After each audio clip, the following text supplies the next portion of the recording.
Hola amigos de BIC, buenas tardes. Soy Edgar Vaqueiro, director, el socio director del despacho.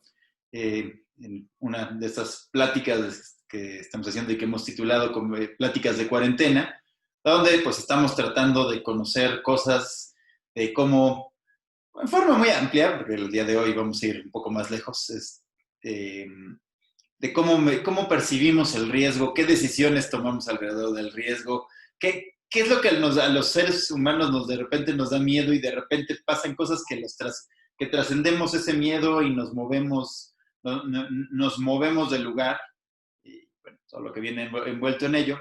Y para esa conversación estoy aquí con mi buen amigo Ricardo Alatorre, que Ricardo vivió hace un par de años pasados la experiencia de lo que ahora se llama nomadismo digital. Bueno, eso suena raro. Entonces, bueno, empezaremos por definir un poco de eso. Pero bueno, antes de empezar con eso, Ricardo, buenas tardes, ¿cómo estás? Muy bien, muchas gracias, Edgar. Muchas gracias por invitarme a tu programa. No, al contrario, gracias por darte un tiempo. Bueno, pues primero platícanos, da un poco de referencia, eh, ¿qué estudiaste? ¿Cuántos años tienes? Bueno, vamos a empezar a contar, ¿qué te llamó la atención o en qué momento entraste en esta idea del nomadismo digital? Y bueno, no, ahorita vamos comentando un poco más y te platicaré por qué yo lo encuentro pues distinto, vamos, en cierta forma sorpresivo, sorprendente. Pero adelante, tú cuenta, por favor, preséntate. Pues yo estudié geografía humana, que es un área de las ciencias sociales no muy conocida. Es algo relacionado con antropología, es una mezcla entre antropología, turismo, economía y sociología, con el espacio metido en medio. Entonces es un poco extraño y de hecho no tiene nada que ver con lo que hago ahora. Sí me dio como muchas bases para en lo que después me iba a convertir, digamos, ¿no? En términos profesionales. Ahora me dedico al marketing, como tú ya sabes. Ya tengo 6 años con la agencia, casi 7. Y bueno, eso es parte de lo que fundamentalmente me permitió en algún momento poder mudarme y seguir trabajando de manera remota, ¿no? Todo este tema del nomadismo digital, tú interrumpe y pregúntame lo que sea en cualquier momento, porque si no, yo Sí, me sí, sigo de fila, ¿eh? yo tengo señales de, hey, hey, Vale, sí, permíteme hacerte una observación, ¿no? vale. Claro. Em, yo siempre toda mi vida quise viajar, ¿no? Mucho. Esa era como una obsesión mía. Y desde la universidad tenía como esa espinita. De hecho, me fui a intercambio a Argentina un tiempo. Luego tuve la oportunidad de dar cursos en Europa, cursos de negocios. Y tenía como la espinita de viajar, pero no como la experiencia de los cursos de negocios que di o como vacaciones, ¿no? En Europa o en Japón, a lugares a los que he podido ir, sino como una estadía más larga. Y sobre todo en lugares angloparlantes, que siempre fue mi gran hándicap, el tema del inglés, ¿no? Nunca se me dio cuando era niño. Entonces siempre quise aprender de manera más propia, ¿no? De realmente poder mantener una conversación fluida sin trabarme demasiado. Entonces, eso fue como que como el primer trigger que me motivó a viajar y sobre todo por un tiempo indeterminado, ¿no? O sea, porque en realidad eh, yo el viaje lo comencé en 2017, 18, 19, sí, 2017, y yo venía pensando esto de 2015. De hecho, desde antes, pero desde que ya se empezó a materializar más, profesionalmente fuese posible y económicamente, etcétera, fue como de 2015. Y yo pensaba originalmente en mis años mozos irme un año, ¿no? 3 meses a Australia, 3 meses Nueva Zelanda, 3 meses Reino Unido y 3 meses Estados Unidos. Con el tiempo eso se convirtió en algo muy complicado, logísticamente y sobre todo económicamente, y decidí irme a un solo lugar 3 meses. Y esa fue la decisión que tomé en 2016 para ejecutar en 2017. Y así fue como llegué a Nueva Zelanda. Ese sería como hasta ahí la primera serie de eventos que me llevó a Oceanía. A la Oceanía. Te digo que eso, o sea, a lo mejor a ti no te, bueno, gente de 30 años no se sorprende tanto, pero vamos, no, si bien te llevo algunos años, no son tantísimos. Y te puedo decir que para gente de mi generación y sobre todo para las personas que son mayores que yo, o sea, el tema de la migración primero no era nada común y segundo era un tema disparado por triggers muy específicos. Cuestión laboral, ¿no? Probablemente lo más probable, en donde, bueno, no es, bueno, evidentemente el colaborador de una empresa generalmente transnacional se apunta a un programa o le hacen la oferta y decide aceptar la oferta de ser expat, ¿no? Y trabajar en el extranjero. Las personas que se van a hacer un estudio como muy específico, pues voy a ir a obtener mi posgrado, eso ha existido siempre, ¿no? La gente que va sobre todo en México, como que la referencia para estos, de los posgrados es los Estados Unidos, la Gran Bretaña, Alemania, España, mucha gente entiendo que le hace esto en España, los que por formación, por herencia familiar, conocen el idioma, tal vez algunos lugares de la órbita alemana, y bueno, Chile probablemente, pero bueno, eso es, digamos, hasta ahí, ¿no? No más de eso. Pero esta idea digo, y por supuesto, pues siempre ha habido el viaje, la mochila, ¿no? Estas cosas de lanzarse unas semanas a la aventura y, pues, para, si las cosas se ponen muy duras, llevar un boleto abierto y venir y regresar, ¿no? Pero esta idea de irse a vivir a otro lado, por sin llevar un trabajo definido, eh, sin tener un plan un tiempo definido más allá de, bueno, estaré por un, ¿no? Es un tiempo largo, sin ser una cuestión migratoria obligada por circunstancias económicas, políticas, qué sé yo, ¿no? Pues creo que sí creo que sí es diferente, creo que sí es una cosa distinta. Sobre todo, ¿sabes? Lo que más sí percibo, como que rompe un poco con los apegos tradicionales que tienen muchas personas. A la gente no le gustaba, o no le gusta, no le gustaba, ¿no? Esta idea de ir a otros lugares donde hablan otro idioma, donde no conocen la comida mexicana, o si la conocen, luego ¿no? Te pasa que te llevan al restaurante mexicano y dices, válgame Dios, y de estos, ¿quién les dijo que esto es comida mexicana, no? Digo, en fin, en general, ¿no? Hay muchas cosas con vivir en otra cultura que son diferentes, ¿no? Y generalmente uno, bueno, las acepta como un precio, pero en tu caso, más bien, ¿qué es curiosidad? ¿Qué fue? ¿Curiosidad? Este, Pues una mezcla, o sea, hay como, el trigger principal fue el tema del idioma, pero yo diría que más bien fue como el pretexto, porque en realidad yo estudié dentro de lo que te comentaba, lo de la geografía humana, mi tesis fue sobre migraciones, ¿no? Entonces, ya desde allí yo tenía como mucha curiosidad y también mucho entendimiento de movimientos migratorios no tradicionales, y con no tradicionales me refiero a migraciones no económicas, ¿no? O sea, no relacionadas con mejorar tu nivel de vida, ¿no? Existe como se llama migrantes económicos, sí, creo que es Economic Migration. Y luego están los migrants, ¿no? Como la gente que tú comentabas que migra con transnacionales, como expats y ese tipo de cosas. Y hay el concepto que yo exploré en mi tesis se llamaba migrantes en el medio, ¿no? Es un concepto así medio raro. Y ese tema habla sobre justamente muchos estudiantes que se van a estudiar, valga la redundancia, a otros países y que son, o sea, no tienen los privilegios de un expat, por ejemplo, de alguien que se va, por ejemplo, como parte de una transnacional, pero tampoco son migrantes económicos, ¿no? Entonces están como ahí. Yo traía mucho ese concepto durante toda la universidad porque fue prácticamente un año de tesis.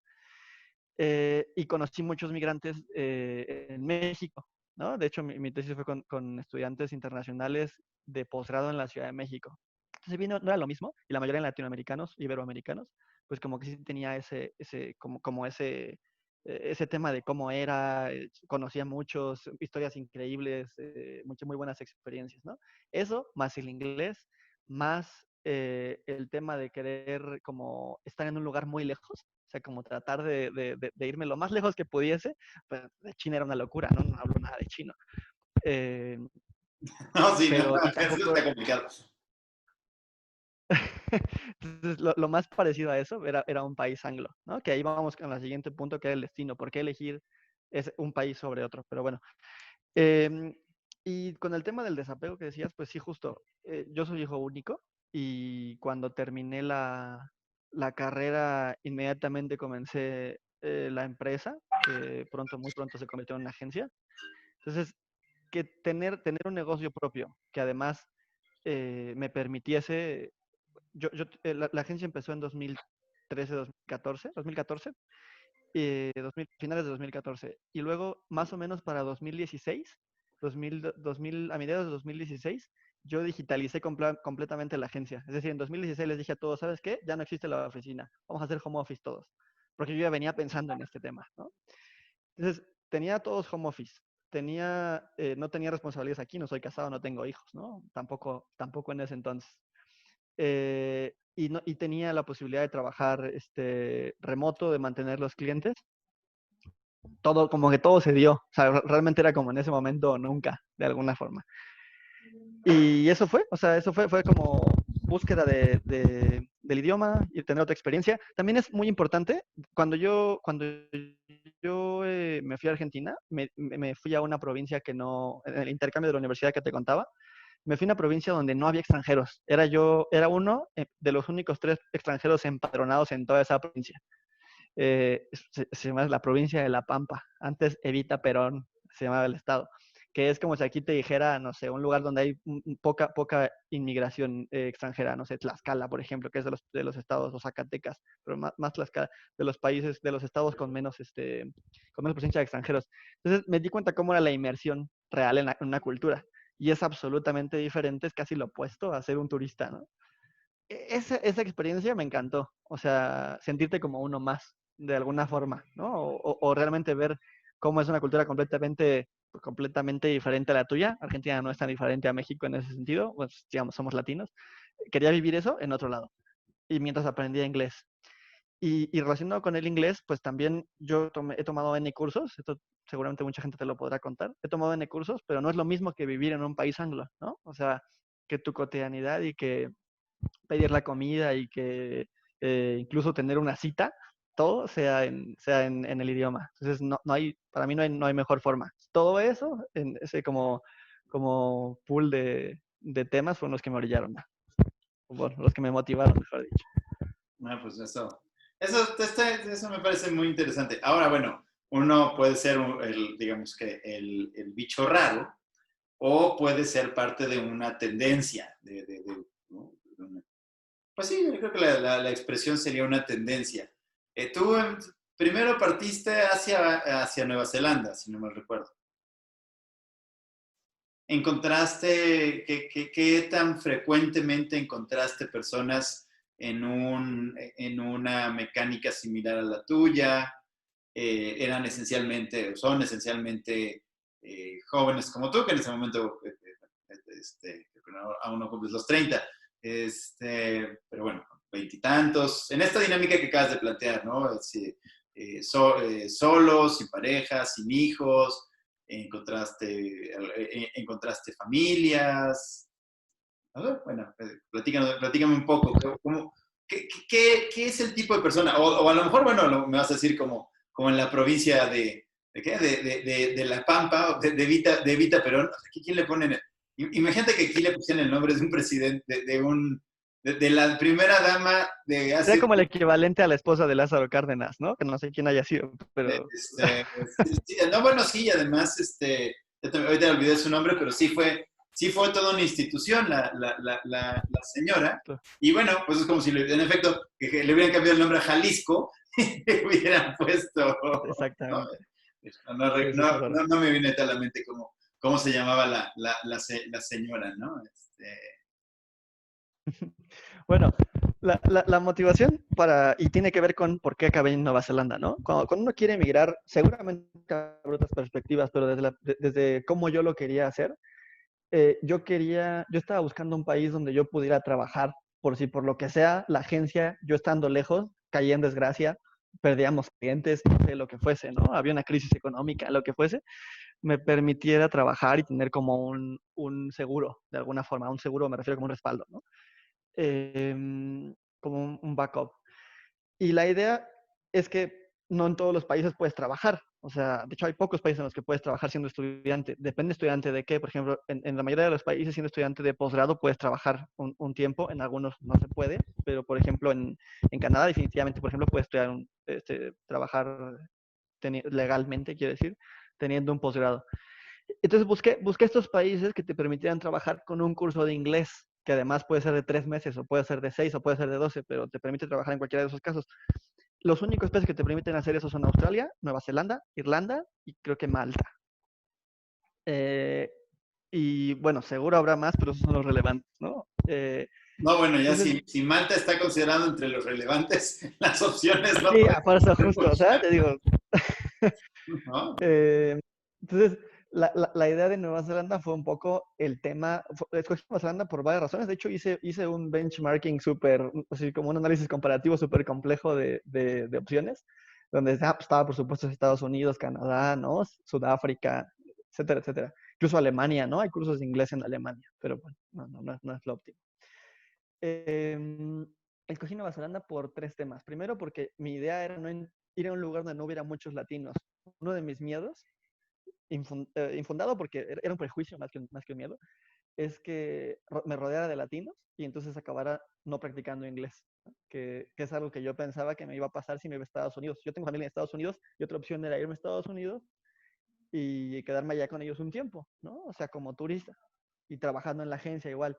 Pero mi miedo era justo pues irme a mezclar con latinos, porque entonces era como quedarme en México. Esa era mi perspectiva. Entonces, yo busqué estadísticas y la menor cantidad, porcentualmente la menor cantidad de latinos dentro de los países relevantes y donde se podía trabajar siendo estudiante era Nueva Zelanda. Entonces fue pocos latinos, también había la opción de trabajar y también uno de los mejores rates por hora, el segundo o tercer mejor rate por hora del mundo. O sea, en relación poder adquisitivo y rate por hora, ¿no? Entonces, ¿Ves por ahora eso que fue lo quiere decir lo que ganas por hora? O sea, Sí, sí, tus sí, sí, horas sí, trabajadas tu son pago, de sí, las más productivas bueno, productivas en términos de capacidad de monetarios. consumo, ¿a eso te refieres? Exactamente, exactamente, de capacidad adquisitiva, exactamente, real, ¿no? Ujú. Entonces, o al menos eso era en ese momento, o al menos esa información encontré yo. A lo mejor por ahí un economista me está dando una bofetada en el monitor ahora, pero la idea es que eso era en ese momento, o esa información encontré yo, y eso fue lo que me acabó guiando hacia allá.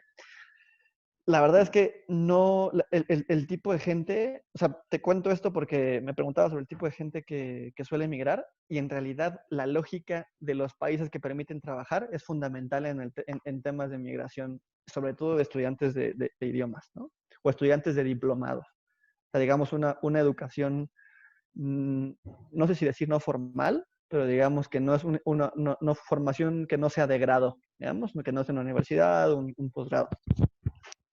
Entonces, esta opción, digamos, de no, de estudiar en una institución, bueno, en un país que tuviera instituciones que me permitieran trabajar, es la misma que trabaja mucha gente de ese país. Entonces, la mayor parte de la gente que estaba allí, pues, hay como 3 perfiles que yo identifiqué dentro de la gente que va.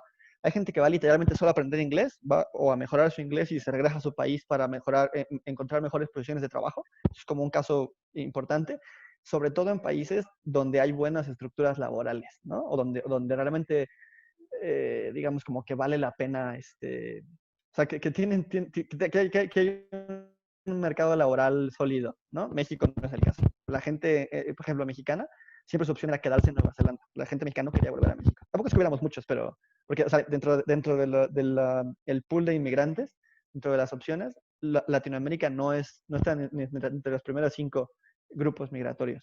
Está China, India, las islas cercanas, Europa, ¿no? Y Latinoamérica es de los últimos lugares. Y, por ejemplo, los chilenos sí buscaban regresar a Chile, o sea, querían mejorar su inglés y como meter en su currículum experiencia internacional para regresar a Chile y encontrar un mejor trabajo.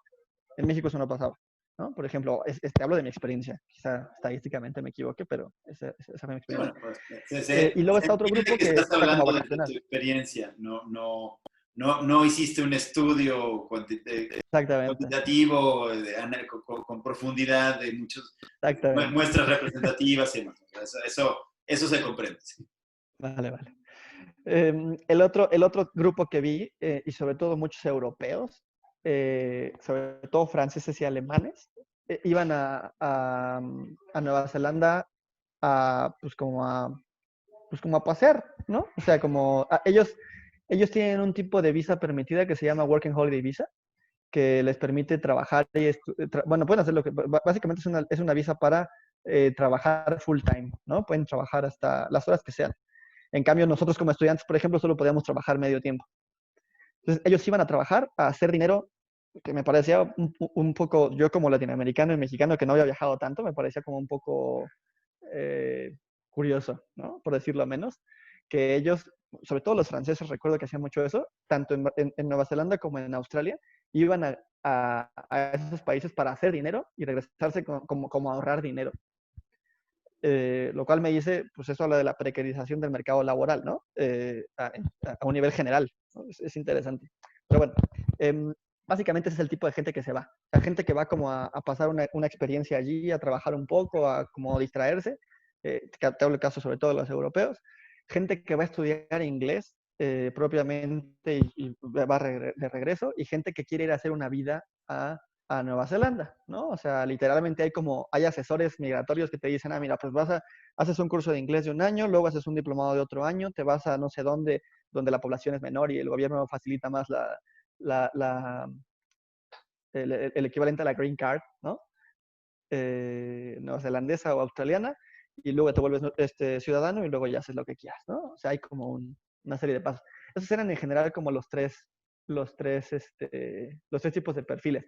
Lo que sí es cierto, y eso sí está estudiado, por ejemplo, es que casi siempre todo coincide con un momento de ruptura. Una ruptura sentimental, un despido, el término de un ciclo académico. O sea, como que siempre hay un hito que es el trigger para que hagas esta migración temporal o permanente.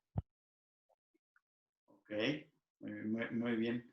Oye, una pregunta disparada desde el lado de lo que hacemos bueno, lo que yo hago en la vida laboral. ¿Investigaste, bueno, supiste, o en algún momento te preocupaste por preguntar cómo funciona el sistema de salud? O sea, si tú hubieras tenido un accidente, por no fue caso, o una enfermedad más allá de una gripa, ¿qué hubiera, estando en Nueva Zelanda, qué hubieras hecho? ¿O Para qué tú hubieras migrar, hacer? ¿O qué, bueno, qué hubieras hecho tú y qué facilidades te da el país si es que te da alguna? ¿No? son países muy, muy, muy estructurados, ¿no? Y ser islas les hace todavía, hablo de Nueva Zelanda y Australia, que como que la migración, hay una migración importante, inmigración, pero no es tan grande. Entonces, como que tienen todo todavía muy controlado y las regulaciones son muy claras. Entonces, tú no puedes entrar al país, por ejemplo, sin un seguro médico. Lo puedes comprar allí, normalmente te lo ofrecen las agencias. Yo me fui con una agencia, te puedes ir por tu cuenta, pero es bastante cómodo irte con una agencia, ¿no? Y no es significativamente más caro. Y la agencia te da, entre otras cosas, el seguro, sin el cual no puedes hacer, o sea, es un prerequisito para que tú puedas obtener la visa. Así que Okay. en mi caso, por ejemplo, yo me enfermé un par de veces y yo con mi seguro fui al médico y me atendió y me dieron las medicinas y ya. Ok, muy bien. Ahora, bueno, pues vamos a la parte de la actividad. Tú planteaste hacer algo que es bien interesante. Ahora se ha vuelto como un poco un tema lo hemos tratado en varias de estas pláticas de cuarentena. Digo, y pues generado por el tema de la pandemia, ¿no? Por ejemplo, pues yo llevo aquí viniendo a la oficina 3 meses solo, ¿no? Todo el personal de la oficina está trabajando a distancia. Y eso me ha llevado a darme cuenta de algo que yo no había analizado, que me precio de de estar muy metido en los temas de desarrollo digital, tecnológico y demás, que es la idea esta de que pues no necesitas un lugar físico, o sea, evidentemente si armas, si es una manufacturera de algo, bueno, pues está muy claro que necesitas manufacturar, ¿no? Que necesitas un lugar para los equipos o si es una comercializadora, pues necesitas una bodega. Este, pero hay muchas cosas del negocio de servicios que hemos descubierto que no necesitas tener una presencia física. Lo descubrí ahora durante la pandemia. Por lo que me platicas, tú ya lo tenías claro en el momento en que decidiste llevar a la agencia a un modelo completamente digital. Pero bueno, cuéntame un poquito más, realmente, ¿esto funcionó? ¿Qué también funcionó? ¿Los clientes cómo reaccionaban a o sea, la agencia pudo seguir teniendo el mismo desarrollo, que si no hubiera habido, que si tú no hubieras estado fuera, no, otra, para llevarte algo hacia la idea, ¿no? Ahora yo les digo, bueno, pues ya no sé para qué quieren regresar todos a la oficina, trabajamos igual, a lo mejor, si tú quieres, igual de mal, pero no peor, ¿no? O sea, no hay un deterioro en nuestros procesos, en nuestra velocidad de respuesta.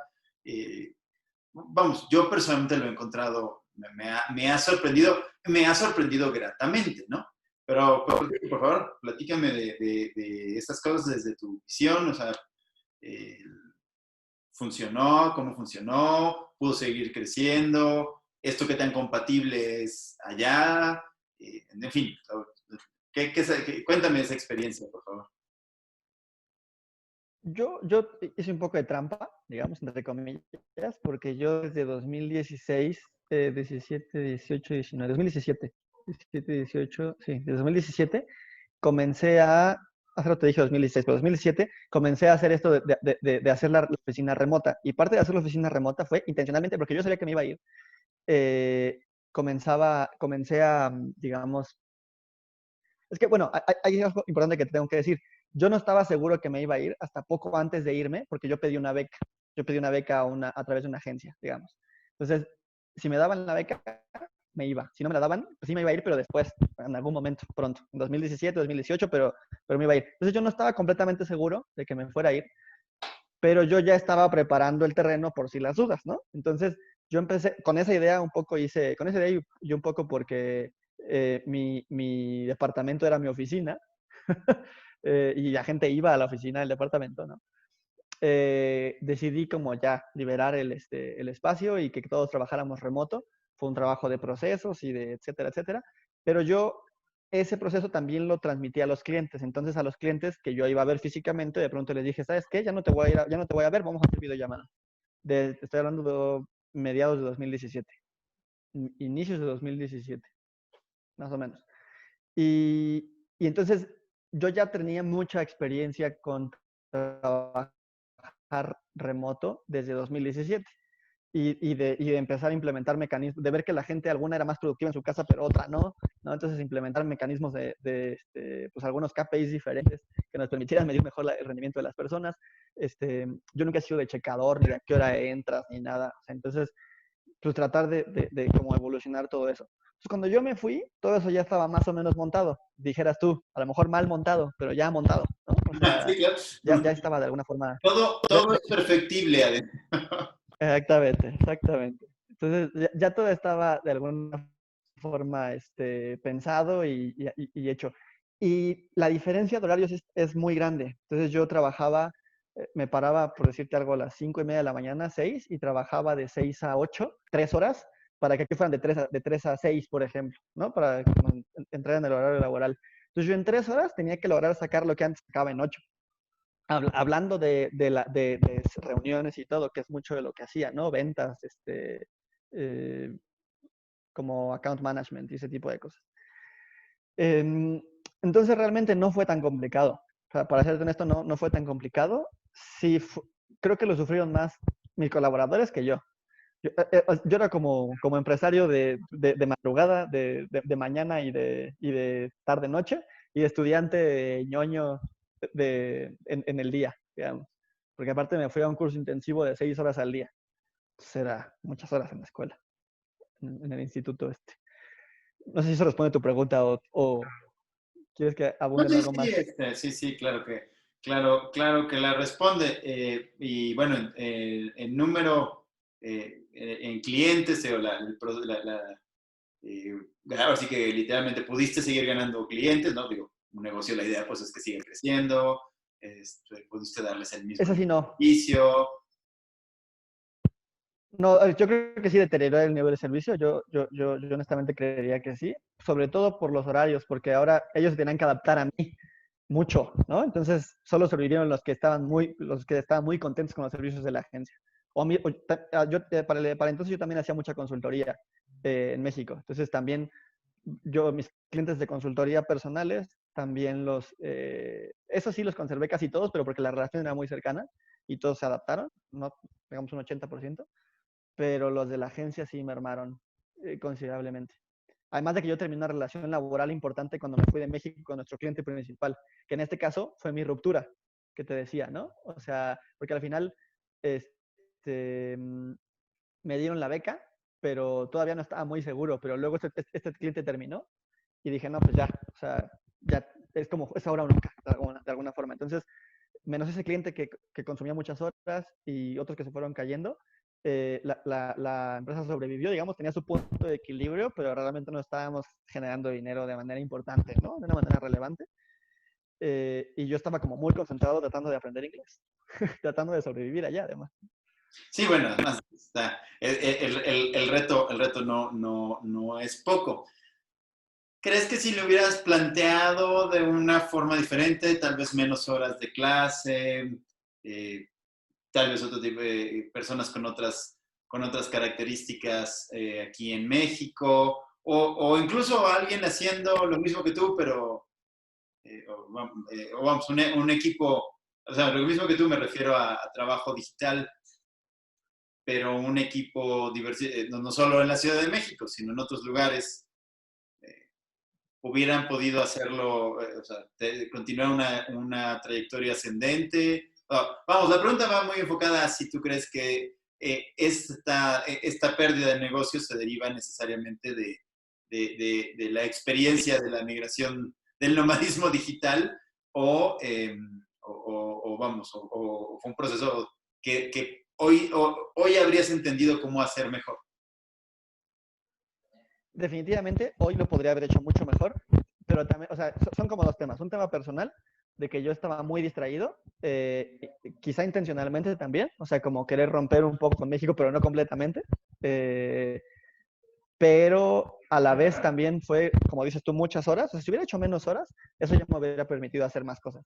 Pero también sí quería desconectar un poco. De hecho, allá, después, con el tiempo, conseguí trabajos no cualificados, digamos, ¿no? Eh, Me tocó en algún momento ser como atención al cliente que te lo conté, en una tienda Gucci, por ejemplo, ¿no? Y Ujú. literalmente abría la puerta, era como una especie de hostess. Les preguntaba a los chinos, que todos los clientes de Gucci en Oakland son chinos, qué querían comprar, vería si estaban en la tienda y si no estaban para que se fueran de la fila y si había para abrir la puerta y que pasaran. Ese fue parte de la formación que yo buscaba dentro del país anglo, ¿no?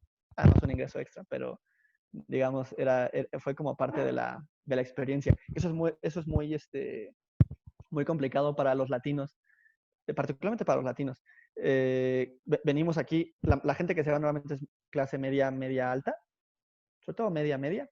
Entonces, irte para allá, cuando aquí tienes un puesto cualificado, perdón, aquí eres una persona cualificada en un puesto medio, etcétera, etcétera, y luego ir allá y pues no es lo mismo, ¿no? No hablas inglés, no eres parte de los círculos, no entiendes nada, ¿no? O sea, de cómo funciona la sociedad. Es como un bajón importante. Entonces, como que todo eso no me permitió estar plenamente consciente de cómo atender el negocio. Y además, curiosamente, aunque ya yo llevaba haciendo trabajo remoto un año o 8 meses más o menos, no entendía el concepto de digital nomadism o de nómada digital, ¿no? O nomadismo digital, como que no, no lo entendía como concepto, digamos, no era como una cosa que yo quisiera hacer intencionalmente, ¿no? Ni que estuviera preparado ni nada. Ahí llegué después. Después de Nueva Zelanda, que me aburrí muchísimo. Nueva Zelanda es un país hermoso y todo lo que quieras, pero es muy aburrido, ¿no? Para mí. A lo mejor por mi edad o por mi personalidad o lo que sea, pues no tenía tanto que ofrecerme. Y en lugar de extender porque extendí mi curso de los 3 meses, acabé estando 7 meses en total en Nueva Zelanda. Entonces ya, o sea, ya se había alargado el periodo. Los ingresos me habían podido dar para hacer eso también. O sea, yo llevaba un backup, por supuesto, pero también generar ingresos allá. Ah, y por cierto, esto es muy importante. Comencé a conseguir clientes de consultoría en Nueva Zelanda, latinos. Entonces conseguí 2 clientes latinos de consultoría y eso me hizo un súper favor para poder mantener el nivel de ingreso, ¿no?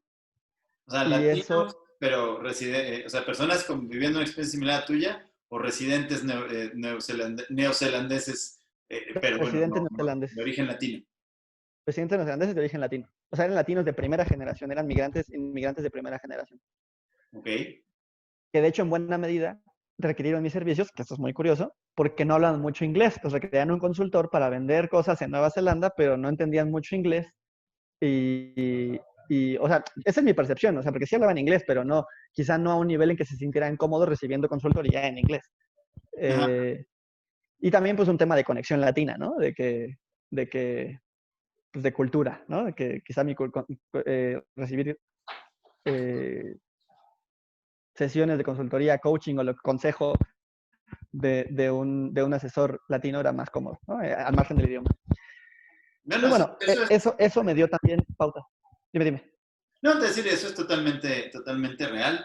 Este, otra vez haciendo una referencia breve a mi negocio, ¿no? Me han platicado algunos clientes que se van a vivir, en este caso, a los Estados Unidos.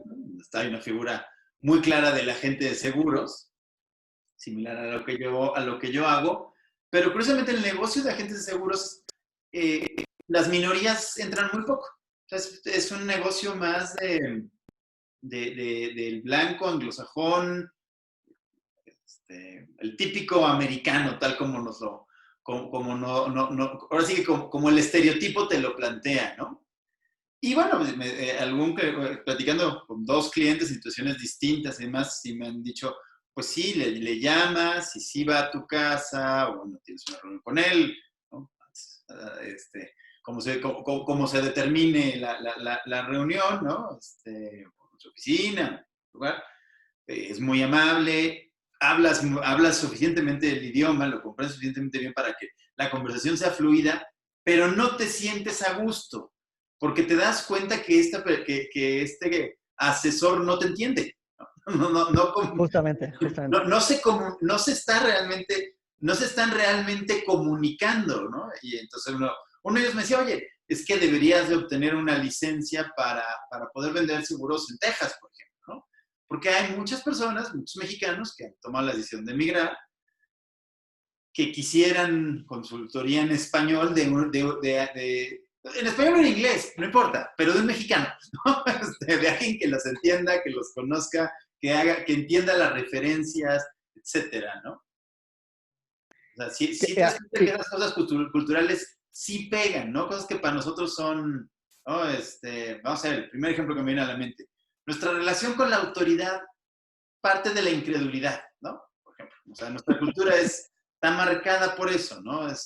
Uno de entrada asumes una serie de cosas. Esto puede ser incorrecto, puede ser criticable, mil cosas, pero así somos en general los latinos. Las personas de estos países anglos no son así, ¿no? Ellos parten.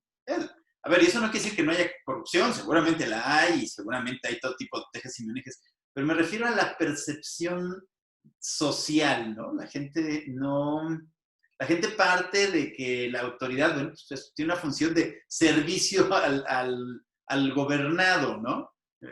No como nosotros que lo entendemos como un servirse del gobernado, ¿no? Sí, justamente. No, yo creo que eso ayudó mucho. De hecho, poca broma. Ahora te voy a contar la parte de la historia en la que eso tiene todavía más sentido y te va a hacer reír. Cuando yo cuando yo decidí que me iba a ir, que iba a extender mi estadía fuera de México, que en parte se ayudó mucho este ingreso por la consultoría que yo recibía ya, decidí irme a Australia, que todo el mundo me vendió como Nueva Zelanda, pero en grandote, ¿no? Y además, bueno, o sea, todo el mundo me habló maravillas de Sydney, pero maravillas, ¿no? Mucha gente que estaba en Nueva Zelanda porque no pudo conseguir la visa en Australia, o que había estado en Australia y en Nueva Zelanda y prefería 1000 veces Australia, ¿no? Muchos testimonios de ese estilo. Entonces yo me fui a Sydney y me fui a estudiar igual porque por el esquema migratorio lo más sencillo es El estudio. la migración a través de estudios, sí. Entonces me fui a estudiar un diplomado en innovación y emprendimiento. Bueno, me fui buscando algo semejante, que era lo que yo daba clases en México de eso. Entonces yo dije, bueno, pues puede ser muy fácil. O sea, yo pensaba que no me costaba nada de trabajo para que no me quitara tiempo y ahora sí pudiera dedicarme al negocio. Y dije, ok, ya corté con México un poco, ya tomé un respiro, ya vi cómo es. Ahora sí quiero hacer negocios internacionales. Mi siguiente meta fue, o sea, pasé de querer aprender inglés a ahora voy a hacer negocios internacionales, ¿no? Ese fue como el siguiente mindset que tenía. Y parte de mi modelo de negocio que yo armé en este curso fue venderle servicios de consultoría y capacitación, pero solo a latinos, basado en mi experiencia que había tenido en Nueva Zelanda. Y efectivamente, acabé vendiéndole servicios. Bueno, ahí ya fue un poco más mezclado, ahí ya logré integrarme mucho mejor en Australia, en Sydney. Conseguí ya clientes australianos, conseguí clientes brasileños, una startup, conseguí clientes españoles y algunos clientes latinos también, colombianos particularmente. Entonces, eso ya me puso en el mapa, ¿no? O sea, como que ya me quité un sesgo que yo traía primero, de que solo podía hacer negocios con los latinos, porque esa había sido mi experiencia en Nueva Zelanda, y segundo, de que pues no sabía si mi estándar de nivel de negocios, de conocimiento de marketing, de competencias, sobre todo de hard skills, fuera a ser suficiente para competir en mercados internacionales, que Sydney no es Nueva York, Sydney no es Los Ángeles, no es Londres, pero no es Ciudad de México, ¿no? Entonces, de alguna forma... Bueno, la Ciudad de México tiene yo creo que lo que te diste cuenta es que la Ciudad de México tiene un muy alto estándar, ¿no? Un estándar internacional, ¿no? Sí, no, pero es por la competencia. Somos tantos que esa es mi lectura personal, ¿no? Somos tantos que la competencia se hace muy encarnizada y entonces para tener un nivel decente aquí, un nivel decente aquí, por el nivel de competencia es un nivel decente donde tú quieras, ¿no? Después ya tuve otras experiencias con neoyorquinos y gente de Los Ángeles, que eran como mi benchmark, y ya vi que tampoco eran tan lejos, ¿no? Pero bueno, esa es otra historia. Entonces, justo llegué, mi punto con todo esto era que justo llegué a Sydney tratando de hacer un negocio con la comunidad latina y sí se logró y se expandió, digamos, a partir de la comunidad latina fue que creció a los otros nacionalidades, que son círculos, o sea, parece que no, pero de alguna forma sí está como clusterizado. De alguna forma son como, no diría guetos de negocios, pero o sea, como sí están las comunidades, digamos, más o menos delimitadas. Ok, no, bueno, pues eso está muy interesante eso que hayas logrado tener esa experiencia.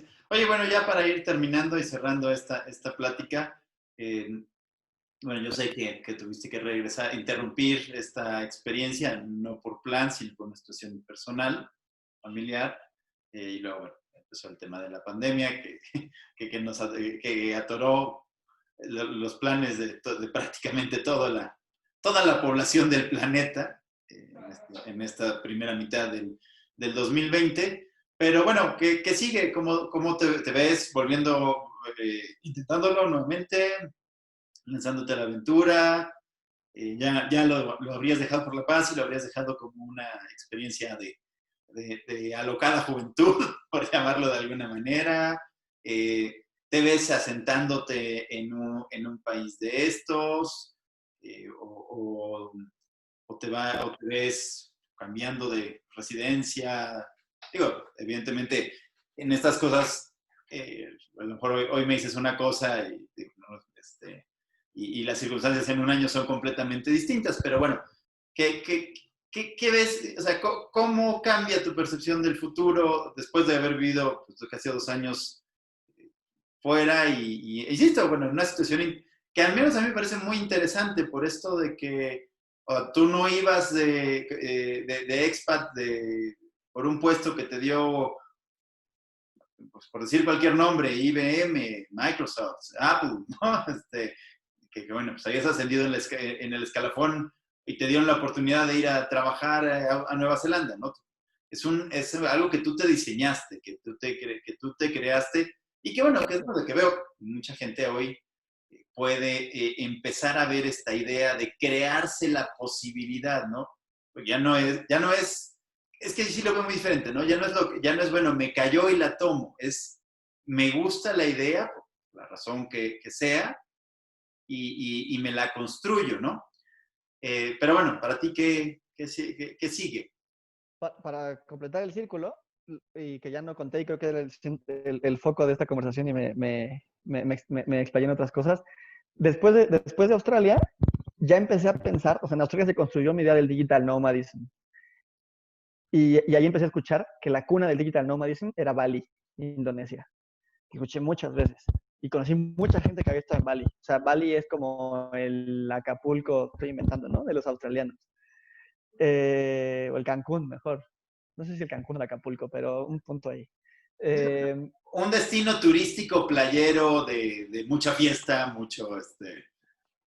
y es muy barato, o sea, mucha vida social, ¿no? un vuelo ida y vuelta de New Sydney a Bali te puede costar el equivalente como a 4.500 pesos. Entonces, mucha gente, que eso para estándares australianos, pues es un precio muy asequible. Entonces, la clase media no es como una super tendencia masiva, pero mucha gente celebra un cumpleaños o algo en Bali, ¿no? Casual, vamos a Bali. Así como aquí a Cancún. Sí, se llama más como un Cancún, ahora que lo pienso. Entonces, me fui a Bali justo al tema del digital nomadism y ahí encontré, no sé si es la cuna, pero sí es un nodo importante de nómadas digitales que hacen esto sistemáticamente. O sea, es gente que, a diferencia de mí, que fui como que construyendo esa ruta, es gente que, a lo mejor gente que la construyó, pero que ya a partir de ahí empezó a hacer toda una vida alrededor del nomadismo digital. Y toda su vida está configurada con base en eso. Entonces, había gente que llevaba 3 años viviendo en Bali, yendo y viniendo a todas partes, ¿no? Muchos japoneses, muchos británicos, muchos estadounidenses, muchos australianos, latinos, muchos colombianos, mexicanos también. México, fíjate que para la población que tiene, proporcionalmente, la cantidad de nómadas digitales mexicanos es poca, muy poca. Hay más, por ejemplo, hay más argentinos y más colombianos, por ejemplo, por citarte, o españoles. Por citarte casos. Hemos hablado, o sea, a lo largo de la conversación, si lo medimos, hemos hecho nomadismo digital más de una docena de veces, pero no hemos planteado, ¿cómo definirías eso o sea, qué es ser un nómada digital? Es alguien que se puede desplazar por el mundo, o sea, tiene un trabajo que le permite estar permanentemente desplazándose entre ciudades, ¿no? Pues hay nómadas digitales que trabajan, o sea, creo que la diferencia es que el nómada no se termina de establecer en un lugar, ¿no? O sea, no es un migrante. Y creo que esto lo dicen poco, pero el tema migratorio en términos jurídicos determina en buena medida el tema del digital nomadism. Y una de las razones por las que Bali es la cuna es porque lo único que tienes que hacer para que te den la visa es volver a entrar y salir. Entonces te compras un vuelo a Malasia, a Kuala Lumpur, y regresas por 3.500 pesos en mexicanos, 4.000 pesos, y ya tienes otros 2 meses de visa en Bali. Y eso es imposible en Australia, es imposible en Nueva Zelanda, es imposible. Entonces, por eso buena parte del digital nomadism y como derrame económica me parece interesante pensarlo para los países, está en Asia, porque las condiciones migratorias para casi todo el mundo son muy flexibles. Entonces, ese tema de digital nomadism sería eso, como estar en un lugar, tener una profesión que te permita trabajar de manera remota y estarte desplazando entre lugares. No sé si hay una definición más formal, pero bueno, eso es lo Sí, que bueno, yo entiendo y creo que...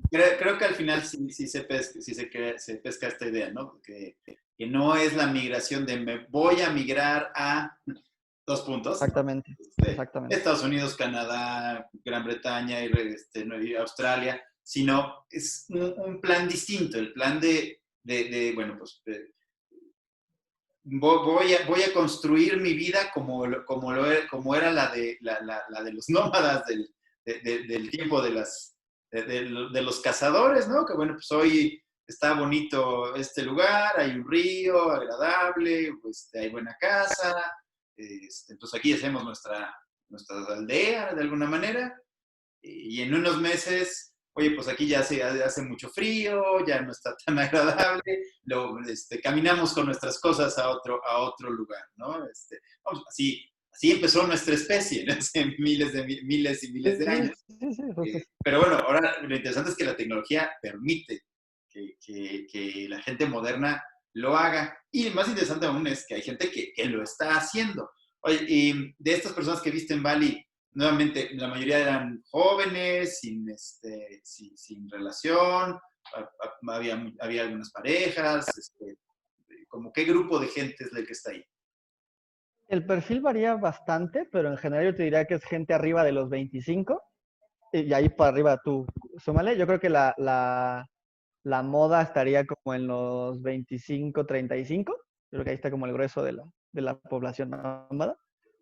La mayoría se dedican a finanzas, programadores, marketers, influencers, eh, todo lo que pueda haber en una agencia digital, ¿no? Project managers, pues, lo que quieras. Conocí gente del FBI que estaba ahí dando la vuelta. Eh, ¿Qué otros tipos? Diseñadores gráficos, por supuesto. Pues como ese tipo de perfiles son como los que creo que más abundan. También muchos dueños de negocios, de startups, están por allá. Y las nacionalidades, pues te digo, sobre todo, o sea, latinos pocos, la mayoría yo creo que son de los países desarrollados, de hecho. O sea, hay poco latino en general y asiático. Muy bien, pues ya vamos Responde- llegando al final del tiempo.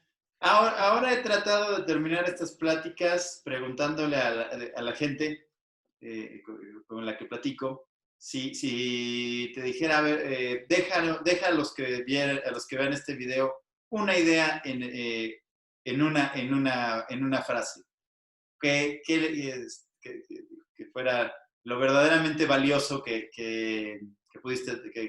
podemos tomar de aquí. ¿Qué dejarías? Yo creo que como especie, esto va a ser un poco filosófico, no sé, pero como especie,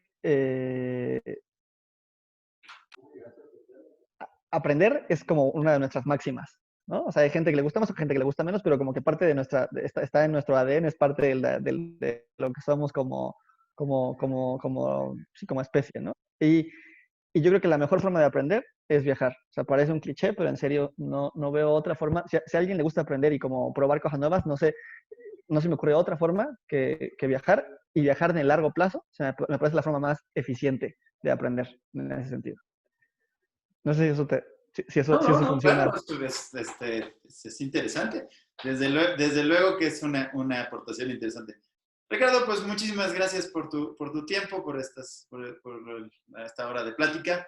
Te lo agradezco mucho. Y bueno, pues mucha suerte en la siguiente aventura, en el siguiente proyecto. Me dará mucho gusto que la próxima entrevista sea contigo en, qué sé yo, ¿no? Dubái, La próxima Dubái, parada es este, Europa y China, pero ya veremos el próximo año. ¿no? Sale. Bueno, pues muchas Muchas gracias. gracias, Edgar. Excelente. Aquí damos un segundo. Muy bien, pues aquí nos despedimos. Buenas tardes.